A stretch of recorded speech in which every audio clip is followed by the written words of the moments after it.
Terima kasih Datuk Ketua.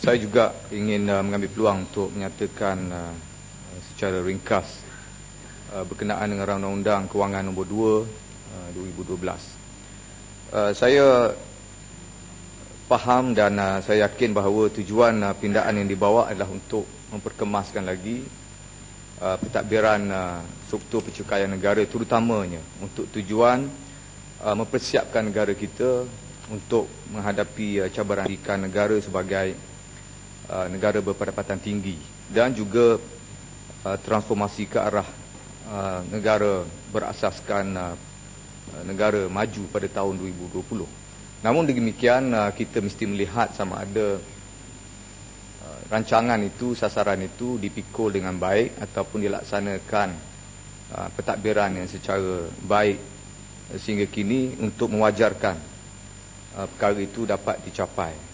Saya suka menyatakan bahawa di antara matlamat yang paling utama pindaan-pindaan yang berkaitan dengan cukai pendapatan dan Undang-Undang Kewangan adalah untuk melihat cara pentadbiran kita bertambah baik daripada tahun ke tahun.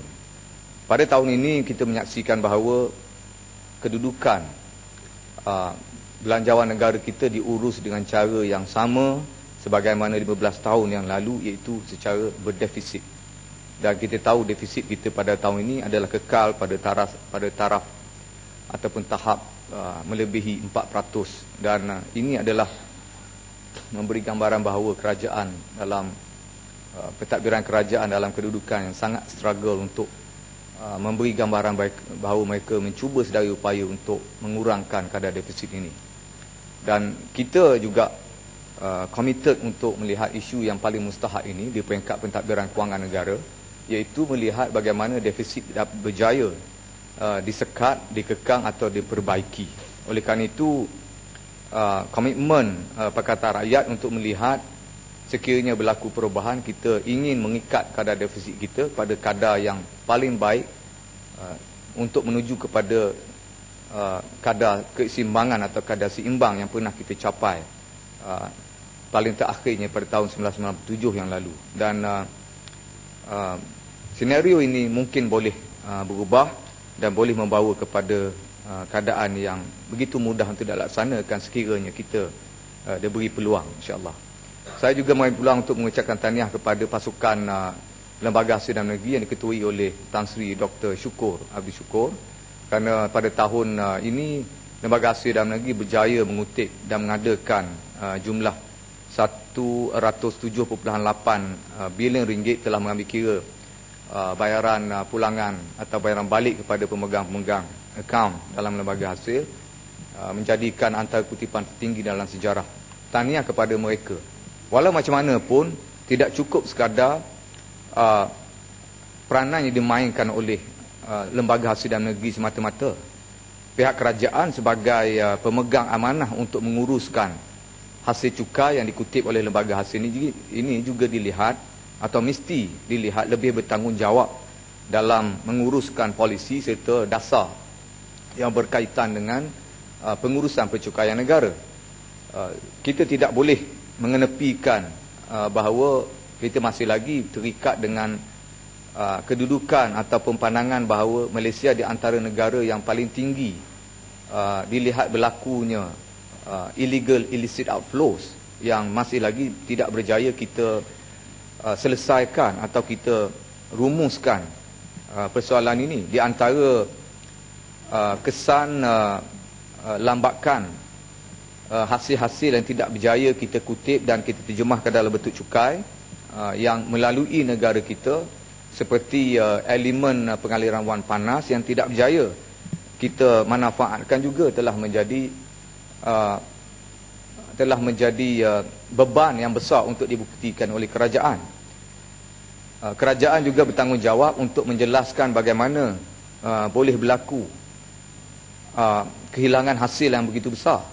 Bagaimanakah hasil ataupun penemuan yang boleh dibentangkan dalam Dewan ini hasil daripada tertubuhnya pasukan khas yang melibatkan pihak kastam Diraja Malaysia, Suruhanjaya Pencegahan Rasuah, Immigration, lembaga sinar negeri sendiri serta Jabatan Peguam Negara, apakah hasil penemuan tersebut, apakah langkahnya dan apakah tindakan yang telah diambil untuk sebagai remedi kepada masalah ini.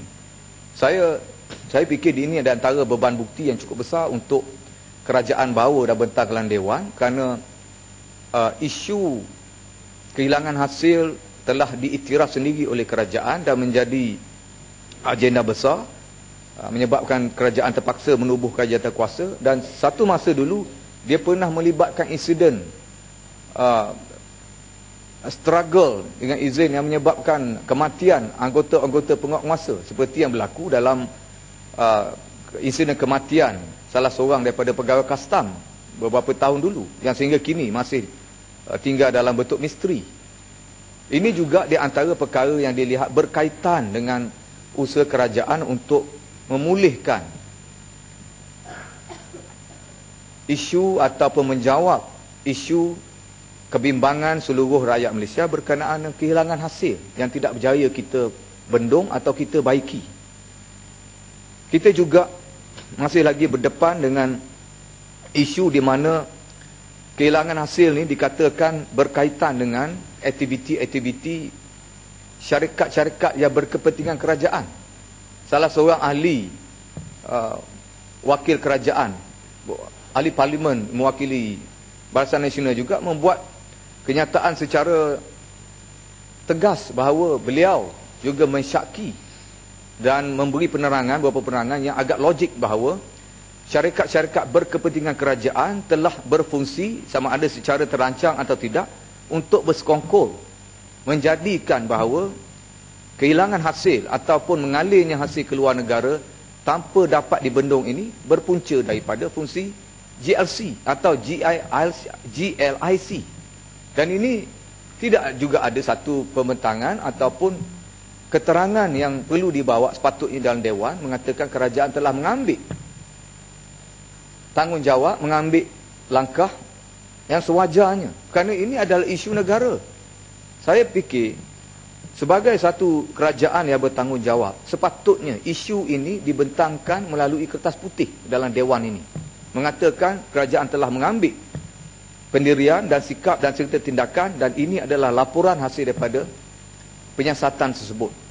Kalau dulu isu berkenaan kehilangan hasil yang melibatkan BMF yang berlaku di Hong Kong, yang juga berkait dengan kes kematian seorang pegawai bank, Allahyarham Abdul Jalil pada ketika itu, juga kerajaan telah mengambil sikap membentangkan kertas putih, memberitahu apa yang sebenarnya berlaku dan mengemukakan gesaan untuk penyiasatan secara terbuka, walaupun masa beberapa dekad sehingga sekarang.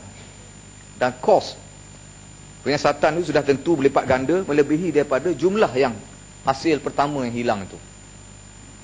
Dan ini telah menjadi satu penanda arah sepatutnya apabila satu dasar atau satu kedudukan yang agak rumit untuk kita rungkaikan, kerajaan perlu tampil mengambil tanggungjawab, pikul beban ini untuk mengemukakan penerangan kenapa perkara ini berlaku, bagaimana strategi untuk mengatasinya, dan sudah tentu kerajaan adalah badan atau institusi yang diberi tanggungjawab oleh rakyat untuk mencari kebenaran itu, bukan untuk memutarbelit, mencuba sedaya upaya untuk menutup dan akhirnya terus hilang. Saya tahu dan saya ingat, saya rasa semua orang ingat bahawa bekas pemimpin negara juga mengambil kesempatan atas kealpaan rakyat Malaysia. Selalu dikatakan bahawa orang ataupun rakyat Malaysia, penduduk Malaysia ni sebahagian besar ni mudah lupa. Jadi atas dasar mudah lupa ni, maka pendekatan diambil, approach diambil untuk tujuan melengah-lengahkan sehingga lupa terus. Mohon penjelasan sikit, Datuk Yang Di-Pertua. Saya minta penjelasan Indra Mahkota, kerana Indra Mahkota agak pakar dalam bidang cukai dan ahli yang mempunyai tauliah dalam bidang percukaian ni. Apa yang disebut oleh Indra Mahkota ialah kebimbangan daripada pihak rakyat Malaysia tentang kehilangan banyak sumber-sumber pendapatan negara yang sepatutnya boleh dikutip melalui sistem pencukaian yang efisien, termasuklah sistem pencukaian kepada syarikat-syarikat GLC, kerajaan, persekutuan, yang saya rasa kadang-kadang pulangan daripada syarikat-syarikat GLC ini tidak memadai, ataupun mungkin ada unsur-unsur yang tidak kena dalam pengurusan pencukaian daripada pihak GLC tersebut, supaya pulangan tu lebih maksimum kepada pihak kerajaan. Tetapi yang ingin saya bangkitkan ialah berkaitan dengan cadangan pandangan Indra Mahkota tentang satu pembentangan kertas putih kepada Parlimen Malaysia sekiranya berlaku penyelewengan, sama ada dalam GLC ataupun dana-dana yang dikeluarkan oleh kerajaan. Saya ingin merujuk kepada pandangan daripada Dewan Undangan Negeri Selangor ketika bertubi-tubi oleh pembangkang dalam kerajaan Negeri Selangor supaya membentangkan kertas putih berkaitan dengan isu talam. Itu satu isu yang kecil di peringkat kerajaan Negeri Selangor, tetapi pinjaman kepada NFC sebanyak 250 juta, berlaku penyelewengan sebagainya, tetapi tidak dibentang pun kertas putih macam mana untuk nak kutip balik, ataupun memang isu ni berlaku. Jadi saya minta pandangan Indra Mahkota tentang kehilangan wang yang sepatutnya dibentang kertas putih kepada Parlimen. Apa pandangan Indra Mahkota? Mohon penjelasan. Terima kasih Kuala Kedah. Kertas putih ni patutnya bawa kebaikan pada orang yang membentangkan, kerana dia menggambarkan ketulusan. Sebab itu mana-mana kerajaan, baik negeri ke kerajaan pusat atau kerajaan sesuatu negara, takut pada pembentangan kertas putih ni, maksudnya mereka ni tidak transparan, atau mereka ada sesuatu yang berhajat untuk disembunyikan. Sepatutnya maksud kertas putih, white paper presentation dengan izin, adalah bermaksud orang yang membentang itu mempunyai hajat ataupun niat murni untuk membentangkan segala apa penemuan atau apa yang berlaku untuk tujuan merungkai atau menyelesaikan masalah, bukan untuk menutup masalah. Sebab itu saya katakan kerajaan sekarang, kerajaan hari ini punya kedudukan yang baik atau peluang yang baik sekiranya kerajaan kemukakan kertas putih berkenaan dengan kehilangan hasil negara yang semua menjadi kebimbangan semua peringkat. Saya rasa ini ada kebaikan. Dia boleh bawa kebaikan pada pemerintah sekarang. Tapi malangnya nampak gaya macam belum bersedia ataupun mungkin takut untuk membuat demikian. Kerana barangkali mungkin ada sesuatu yang tidak mampu untuk didedahkan atau untuk dilihat. Atau sudah tentu untuk yang satu perkara untuk disembunyikan sekiranya mampu. Walau macam mana pun, Datuk Adik Ketua, saya nak katakan bahawa pihak pengutipan cukai, pihak berkuasa yang bertanggungjawab menjalankan undang-undang cukai telah mencuba sedaya upaya dan sehabis daya. Mereka tidak boleh bekerja ataupun berbuat di luar bidang kuasa yang telah diikat atau diberikan kepada mereka.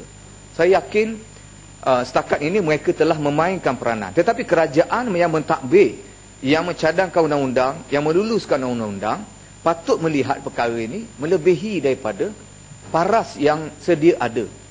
Tanpa kita dan Dewan ini merumuskan undang-undang, tidak mungkin pegawai di Lembaga Hasil dan Negeri boleh melaksanakan peraturan itu. Sebab itu saya kata, kenapa kerajaan ataupun kerajaan semasa masih lagi tidak mahu melihat isu ini, isu yang perlu disegerakan, dilaksanakan segera, cara menutupnya, menyelesaikan dan mencadangkan beberapa peraturan untuk menyelesaikan masalah ini. Sebagai contoh, kita masih lagi menumpukan kepada aspek percukaian yang melihat rakyat Malaysia ni secara teramainya untuk kita jadikan sebagai pembayar cukai utama. Tak kira bangsa, tak kira agama, tak kira kedudukan sosial.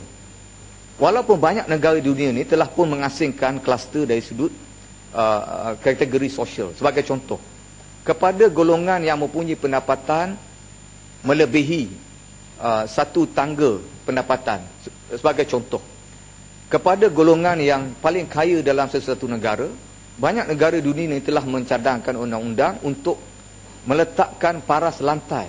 Golongan ini tidak lagi boleh membayar cukai bawah daripada kedudukan yang terendah, menjadikan undang-undangnya, orang yang paling kaya dalam negara itu tak mungkin untuk terlepas daripada tidak membayar cukai langsung. Ini undang-undang yang dilihat mengutamakan aspek kehilangan hasil.